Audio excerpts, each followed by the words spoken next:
जब हम inner pair effect की बात करते हैं, तो यह एक दिलचस्प और महत्वपूर्ण विषय है जो मुख्य रूप से पीरियोडिक टेबल के पंक्तियों में देखने को मिलता है। यह प्रभाव तब होता है जब भारी तत्वों में, जैसे कि टिन, एसएन और लेड, पीबी, उनके बाहरी इलेक्ट्रॉनों की भागीदारी कम हो जाती है।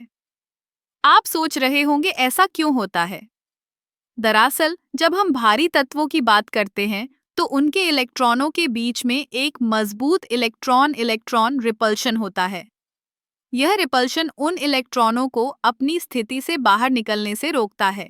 इस वजह से इनर पेयर यानी कि s ऑर्बिटल के इलेक्ट्रॉन अपनी गतिविधि में कम सक्रिय हो जाते हैं।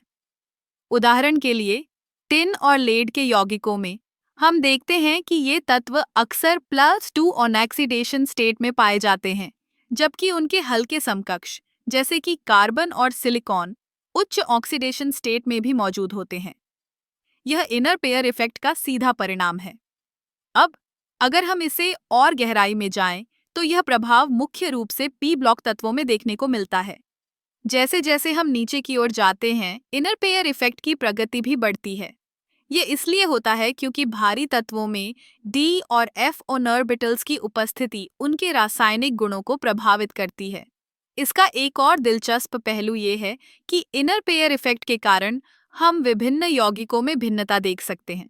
जैसे कि लेड के यौगिकों में पीबीओ और पीबीओ2 के बीच का अंतर इस प्रभाव के कारण ही है। पीबीओ में लेड +2 ऑक्सीडेशन स्टेट में है, जबकि PbO2 में +4 ऑक्सीडेशन स्टेट में।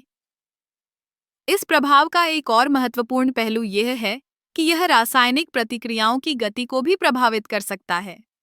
जब इनर पेयर इलेक्ट्रॉन सक्रिय नहीं होते, तो रासायनिक बंधन बनाने की प्रक्रिया धीमी हो जाती है।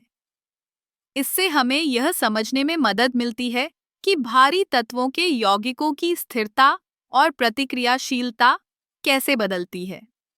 तो यह था इनर पेयर इफेक्ट का एक संक्षिप्त लेकिन गहरा विश्लेषण।